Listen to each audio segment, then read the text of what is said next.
Sup flappers, welcome to another video. And as you guys can see, the host of today's video is gonna be Xiao. So with the title, with the thumbnail, and now with Xiao front and center, you guys probably have a pretty good idea of where this video is headed.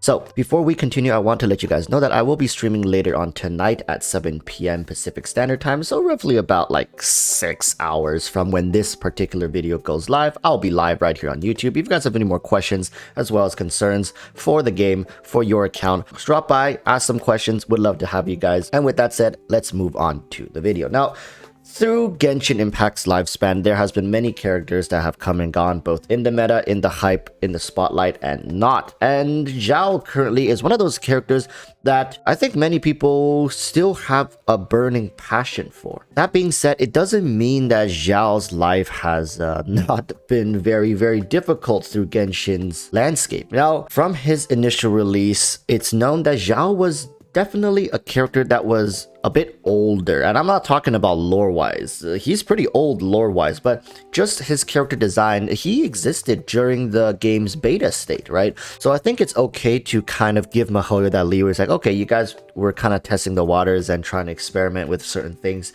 and that experimental vibe really just never left Xiao. And to this day, I do think Xiao is likely the most confused character that MiHoYo has designed to date. And one way or another, I do think MiHoYo leaned way too hard on Xiao himself selling the character, meaning MiHoYo didn't put much thought or effort into anything other than just releasing Xiao at a good time with good media press to generate hype so people would pull for him. They quickly realized that going forward, without the pre-existing hype of certain characters, that newer characters required a lot more to motivate players to just pull for them, right? So they did a better job at designing those characters, facilitating and releasing different components in the game that benefits those characters and lifts them up to help them succeed. And in the process of doing so, a lot of burden has fallen onto these older characters, and specifically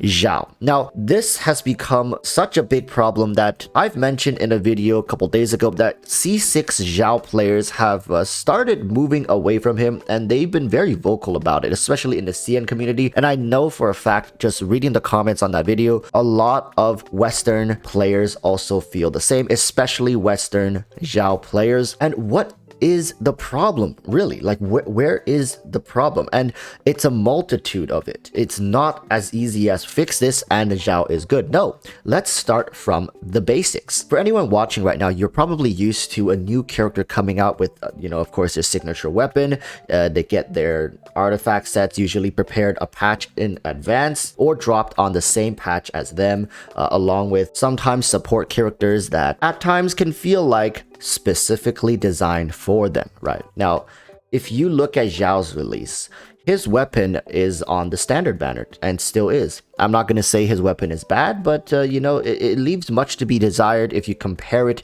to some of the other dedicated 5-star options. His artifact set is very ragtag, I believe, still running 2-piece Viridescence and 2-piece Gladiator. So Xiao actually doesn't benefit from any 4-piece set effect. Along with the fact that he's Anemo, so he doesn't get to take advantage of reactional damage. And here's the big slap in the face, that is that for a couple of his Anemo partners where you would really like to pair him with, they actually not only does not complement him and his kit, actively takes away from his damage dealing potential. Case in point being one of the best supports in the game, Venti, also being Anemo. You would think, wow, what a match made in heaven. They're gonna be best friends forever. Unfortunately, that's not the case, because Venti does end up pulling enemies up and off the ground, which sometimes if you use your Xiao, you plunge, guess what? you ain't plunging anything. It's kind of just like a broken toilet where you got shit flowing everywhere, but your plunging just doesn't work at all. It's time to call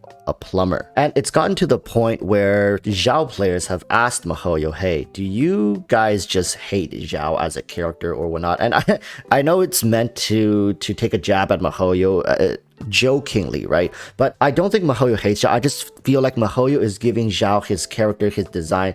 They're giving him way too much leeway. They think, you know what, even if this character is complete dog doo-doo, people are still going to bend over backwards to get him. And they're right. They're absolutely right. There are people who are clueless to the current state of Xiao's affairs, and they're really looking forward to pulling for him and making him their main character. Moving on to another issue, right?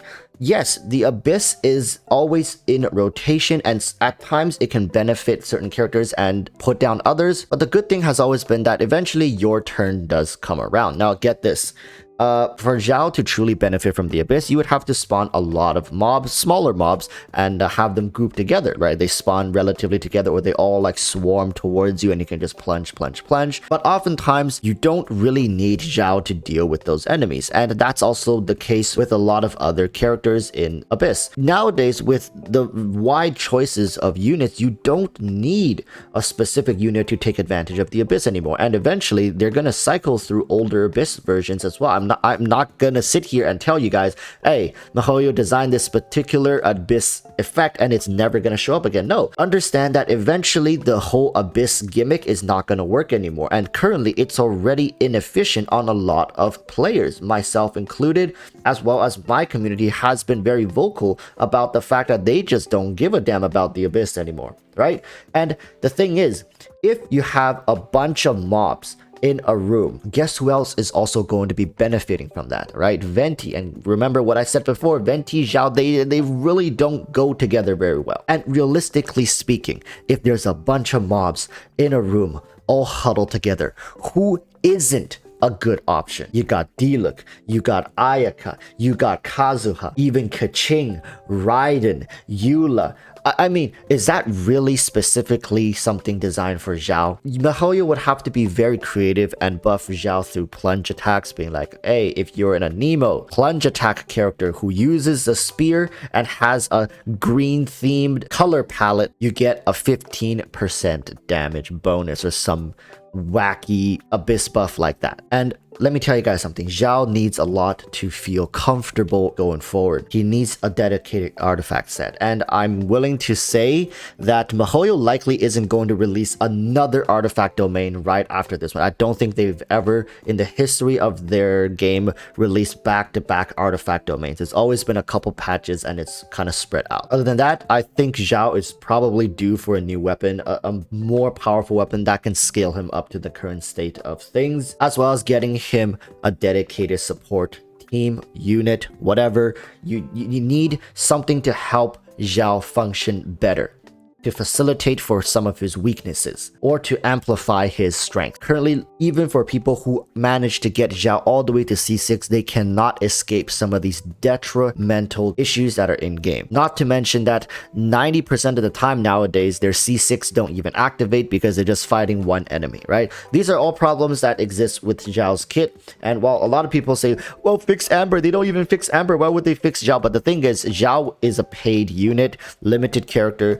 Amber is a free-to-play character. Like, a lot of these 4-star characters just don't hold as much monetary value in of themselves comparative to 5-star limited characters, right? And with Xiao's rerun potentially coming up in the next patch, you would think MiHoYo is going to take time to recalibrate this character to fit him back into the meta. Now, any options of fixing his constellations, forget about it, right? MiHoYo is not going to touch character constellations, but do know we are still due for Xiao's artifact at the very least, and even when it comes to another 5-star weapon for Xiao, it's wishful thinking to say the very least. But artifact set, I do think that is going to be on the table, and I'm very interested to see how MiHoYo tackles this issue. Now, if you're more interested in why this topic is relevant to the current state of the game, please watch my other video that I've talked about with the CN Ito drama. Ito is the one that started all of this, right? Without Ito, this would have been a non-issue because Xiao players felt that, well, Xiao is still a very powerful character, and his time in the Abyss will come back, and it's just that currently he doesn't have the tools that is needed to help him succeed, but eventually they will come, right? And then they have a character like Ito, which many players have regarded as an upgraded version of Xiao. He can recharge his energy during his burst. He's also played in a triple element team, much like how Xiao players have Xiao playing with Jean or Sucrose, or Jean and Kazuha. Triple a Nemo team, triple Geo team. So there's that for Itto as well. And of course, both of them being heavily burst reliant to deal damage, and their windows specifically limited in those areas of their kits. And of course, even going to the point of highlighting how spammy both characters essentially get when they are in their zones. At the end of the day, Xiao is a character that just feels outdated, both in his playstyle, his kit, as well as his current tools available. Comment down below what you guys think, and I know a lot of people don't think this is an issue. They don't care. They just feel like, well, you whales spend your money and now you are crying about spending that money. Then why did you spend it in the first place? Now here's the thing, right? This type of update, like, I'm not saying that Itto is an issue. I'm saying the fact that MiHoYo has been so hard on Xiao is the issue. It's like buying an iPhone, right? An iPhone comes out every single year, but you don't see Apple specifically setting up limitations to previous versions so blatantly. It's like saying, hey, now that we have iPhone 13, all iPhone 12 users from 2 p.m. to 5 p.m., you're not able to use your phones anymore. We're just going to turn off all your receptors and stuff. You know, why don't you try the iPhone 13? Or why don't you try another option, right? Why don't you try using a pigeon to send your letters? It's a problem when the solution to your problem is try something else. Hey, why don't you just don't use this character? And let me tell you, a C6 Xiao is about like $1,000. An iPhone's about $1,000. But at this point, I feel like getting a new iPhone feels more relevant to the times and efficiency comparative to a C6 Xiao. And I can't believe I'm saying that. As somebody who hasn't upgraded their phone in the last 5 years, I can't believe MiHoYo has let Xiao get to this point. Alright, hope to see you guys all in my live stream where we can talk more about this, and until then, urge y'all to stay safe and peace.